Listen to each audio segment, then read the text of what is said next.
Бүгінгі біздің жобамыздың қонақтарымен таныс болыңыздар. Біздің ауданымыздың мақтаныштары Маңғыстау футбол лигасы, жоғарғы лигасының чемпиондары, стандарт командасының жігіттері. Жоғарғы лига,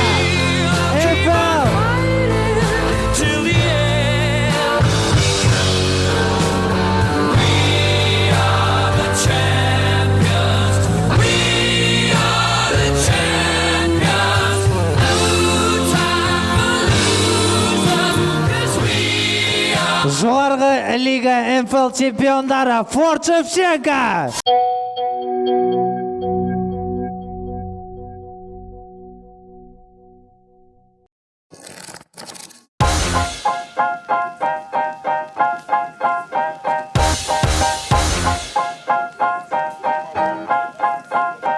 Стандарт командасы негізінде 2020 жылы құрылды. Неге атауы стандарт? Футзалда стандарт көп жасалады. Солардың барлығын YouTube'тан қараймыз, жарыстарды қараймыз, сол жарыстардан көріп, соны істеп қарап, тренировкаға келіп. Ең бірінші мақсат бізде дейтін үштікке кіру болды.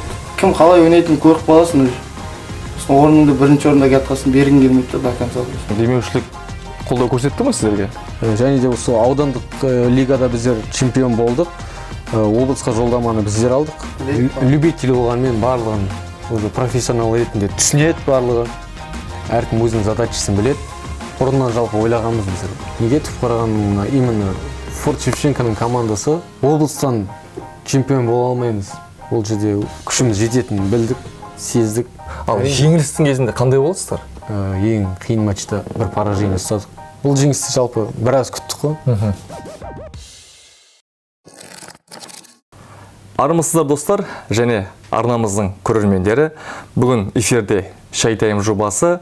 Бүгінгі біздің жобамыздың қонақтарымен таныс болыңыздар.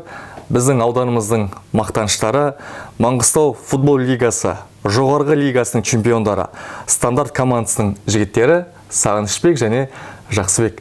Жігіттер, бүгінгі біздің Шай Тайм жобасына қош келдіңіздер. Рахмет, қош көрдік. Енді жігіттер, бізбен ашық әңгіме айтып, сұрақ-жауап алмасуға қалай қарайсыңдар? Қарсылық жоқ. Ендеше жігіттер, кеттік. Алғашқы сұрағымыз болсын.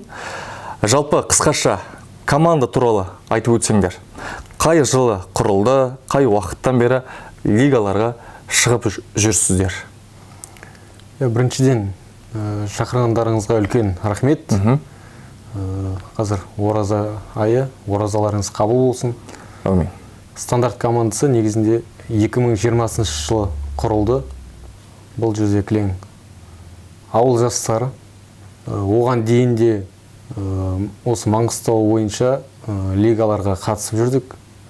Оның алдында 3-ші лигадан 2-ші орын алдық. Аудандық лигалардан сірә жеңімпаздары болып жүрдік. Бірақ дегенмен де 2020 жылы осы стандарт командасы құрылды. 2020 жылы. Неге атауы стандарт?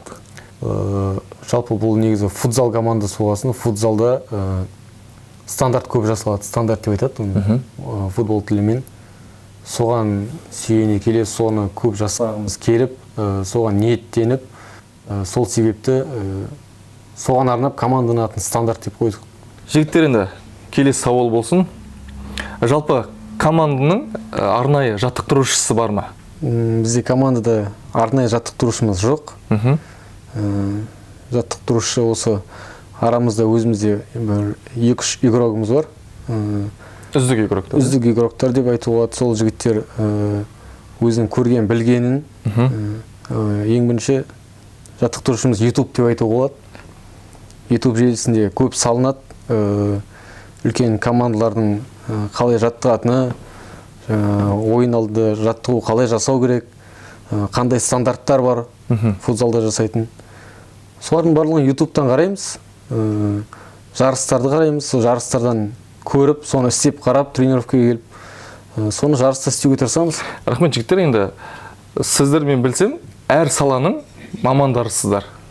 Енді сіздер жұмыстан кейін дайындаласыздар ма? Иә, бізде күндізгі уақытта бос уақыт болмайды, себебі команда көбісі ересектер, 18-ден асқан, әрқайсының өзінің жұмыс орны бар, студенттер де бар арамызда оқуда болатын.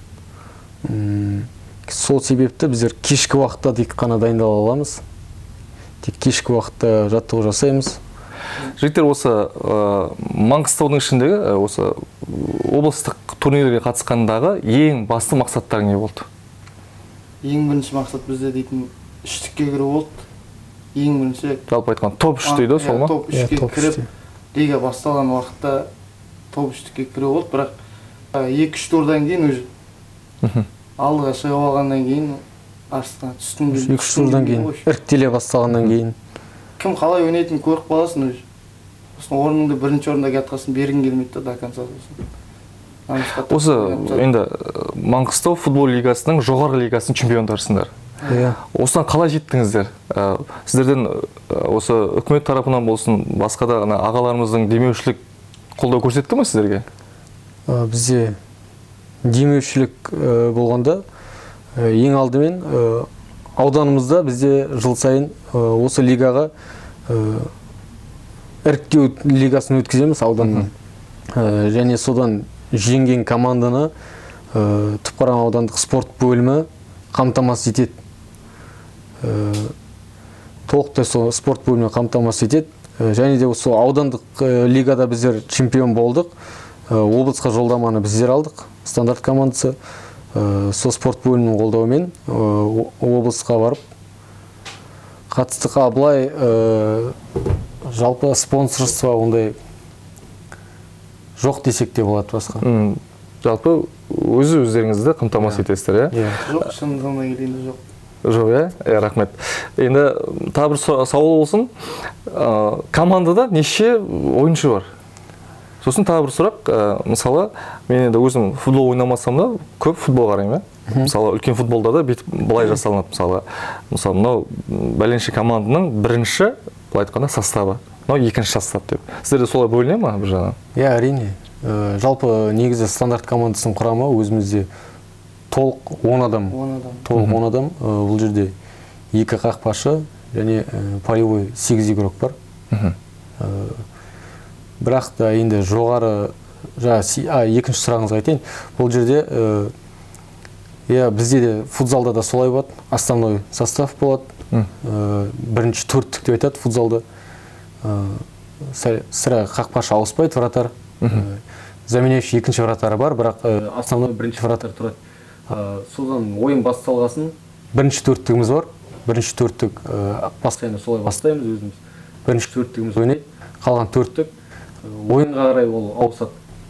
Ойын ауыр ойындар болса, онда төртеуін сразу ауыстыра алмаймыз. Бір-бірлеп каждый игроктың өзінің ауысатын игроктары бар. Солай ауысамыз. Егер де ойынды өзімізге алып жеңілірек болса, сразу 4-4 болып сразу поледан ауысамыз. 4 игрокқа 4 игрок.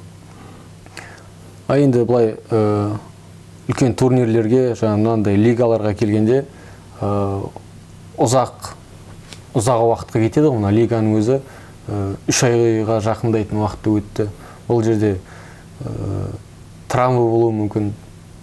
Және біздер қазір профессионал емеспіз. Сол себепті жігіттер жұмыста болып қалатын кездер болады. Жұмыста болады. Отбасылық жағдайы бар. Жарыстарға бара алмай қалатын кездер болады. Сондай жағдайда не істейсіздер? Сондай жағдайда сол себепті алдын ала біздер команданы толықтырамыз.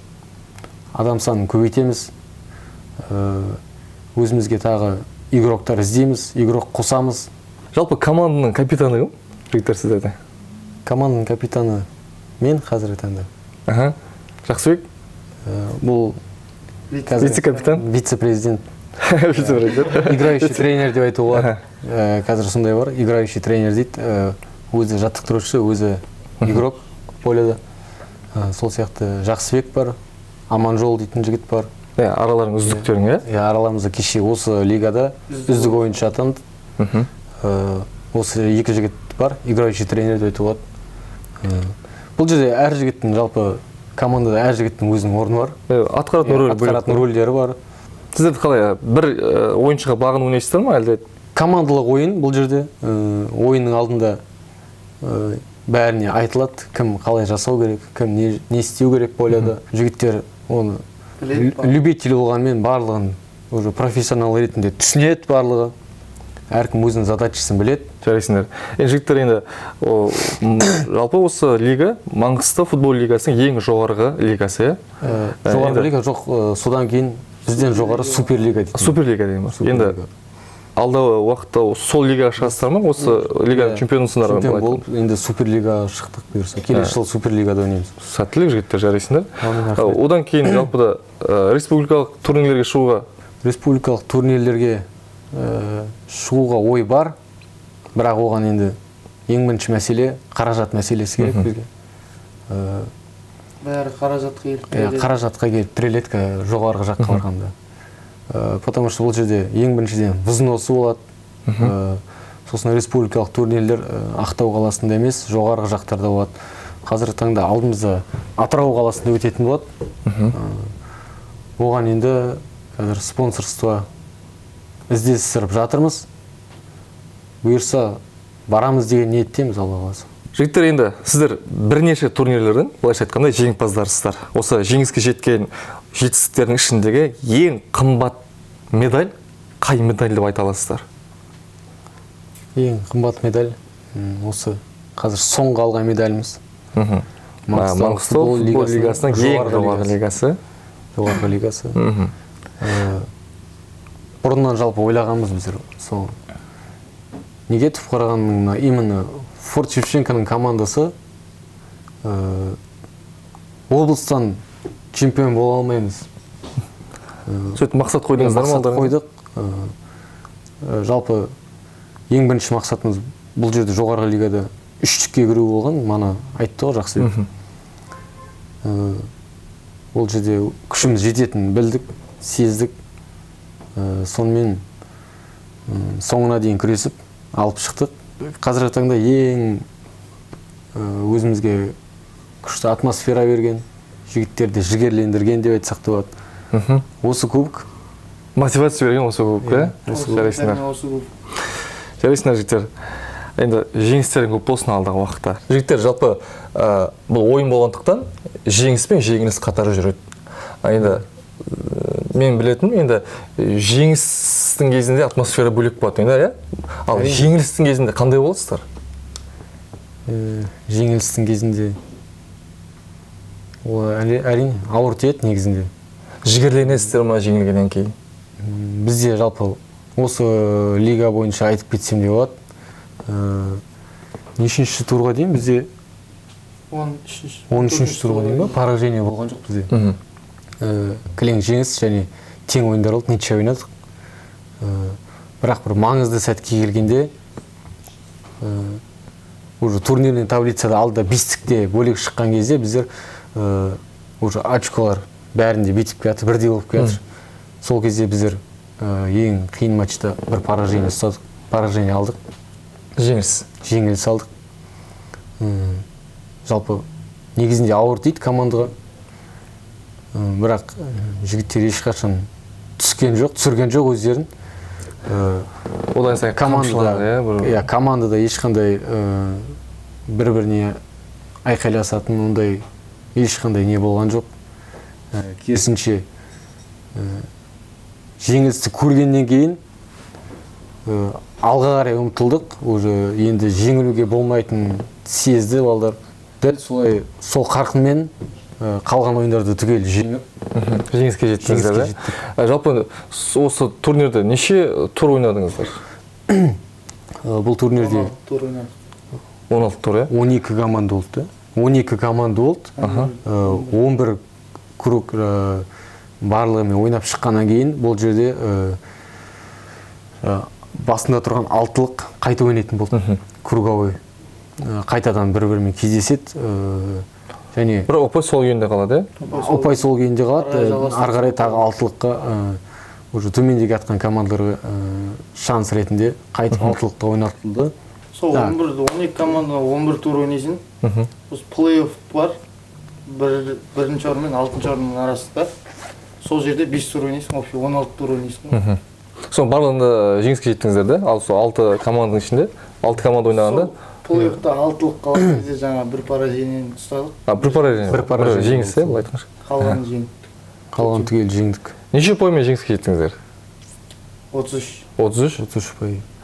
Қандай сезімде болдыңыздар мысалы чемпион болғанда? Сөзбен айтып жете алмайсыздар, иә? Қиын ғой. Ерекше, иә? Оған дейін де басқа турнирлер бар, аудандық лига бар. Екінші орынды алып көрдік облыстан. Бәрінің жүзінде қуаныш бар. Енді бұл жеңісті жалпы біраз күттік қой. Осыған жеткіміз келді. Еңбектің арқасы бұл енді тынымсыз. Жігіттер, енді осы жоғары лиганы ұттыңыздар. Енді бұйырса, Алла қаласа, Суперлигаға жолдамалы отырсыздар. Ал Суперлигаға дайындықтарыңыз қалай? Суперлигаға енді ол келесі жылдың басында болады. Оған дейін қазір біздер күн жылуына байланысты жаз мезгілінде ертең газоннан лига болады облыстық дәл осылай. Ең бірінші мақсат сояққа қоямыз бірінші. Енді Суперлигаға келетін болсақ, Суперлига Кәлін мықтылары болады ойын? Әрине, кәлін мықтылар. Ол жерде сборныйдың игроктар ойнайды. Жалғыз Қазақстан емес, Ираннан келіп жатыр, Әзірбайжаннан келіп жатыр, Россиядан бар. Былайша айтқанда легионерлер болады. Легионерлер көп өте. Әрине, ол жерде ойнағанда біздер көп опыт аламыз деп ойлаймыз. Қай жерден легионер келсе де соларға қарсы күш көрсетеміз деп ойлаймыз. Жігіттерге сенемін. Біздерге көп опыт болады деп ойлаймыз ол. Әрине енді. Суперлигада. Жігіттер жайында сұрақ барысында айтып кеттім ғой, осы ойында жеңіс пен жеңіс қатар жүреді.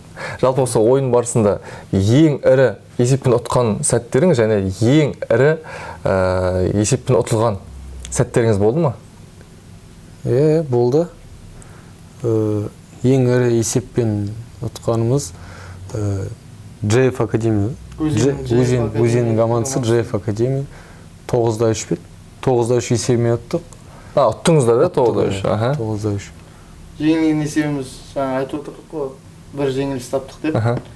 Сол жеңілісті Водник командасынан 7-3 есебімен ұттық. Бірінші общий кругта біздер 4-3-пен ұттық қой. 4-3-пен Водник командасын ұттық. Жаңа екінші 6-лықты бөлекте шығарды дедік қой. Сол кезде 7-3 есебімен жеңіліс таптық. Жеңіліс таптыңыздар да? Жалпы осы Водник командасы сол турнирдегі, былай айтқанда, басты қарсыластарыңыз болды ма? Болды, иә. Сіздерден кейін орын алды? Үшінші орын. Турнирде үшінші орын алды. Жігіттер, енді бүгінгі біздің эфирімізді қорытындыласақ, осы жастарымызға айтар ақылдарыңыз, айтар тілектеріңіз болса. Жастарға айтатын, спортпен шұғылдану керек. Бір бастаған істі соңынан жеткізу керек, өзіне сену керек адам деген. Көп жастарымыз әлеуметтік желілерде көп отырады. Үйден шығу керек, спортпен шұғылдану керек. Жалпы қоғамда белсенділік таныту керек. Белсенді болу керек. Рахмет жігіттер. Уақыт жоқ заманда уақыттарыңызды бөліп, алтын уақыттарын қиып келгендеріңізге мыңда бір рахмет. Ұстаған оразаларыңызды Алла қабыл етсін. Құрметті достар, құрметті біз арнамыздың қонақтары. Енді бүгінгі біздің Шай Тайм жобасы осымен өз мәресіне жетті. Келесі кездескенше қош, сау болыңыздар. Ел аман, жұрт тыныш болсын ағайын. Есебімен жеңіліс таптық. Жеңіліс таптыңыздар да? Жалпы осы Водник командасы сол турнирдегі, былай айтқанда, басты қарсыластарыңыз болды ма? Болды, иә. Сіздерден кейін орын алды? Үшінші орын. Турнирде үшінші орын алды. Жігіттер, енді бүгінгі біздің эфирімізді қорытындыласақ, осы жастарымызға айтар ақылдарыңыз, айтар тілектеріңіз болса. Жастарға айтатын, спортпен шұғылдану керек. Бір бастаған істі соңынан жеткізу керек, өзіне сену керек адам деген. Көп жастарымыз әлеуметтік желілерде көп отырады. Үйден шығу керек, спортпен шұғылдану керек. Жалпы қоғамда белсенділік таныту керек. Белсенді болу керек. Рахмет жігіттер. Уақыт жоқ заманда уақыттарыңызды бөліп, алтын уақыттарын қиып келгендеріңізге мыңда бір рахмет. Ұстаған оразаларыңызды Алла қабыл етсін. Құрметті достар, құрметті біз арнамыздың қонақтары. Енді бүгінгі біздің Шай Тайм жобасы осымен өз мәресіне жетті. Келесі кездескенше қош, сау болыңыздар. Ел аман, жұрт тыныш болсын ағайын.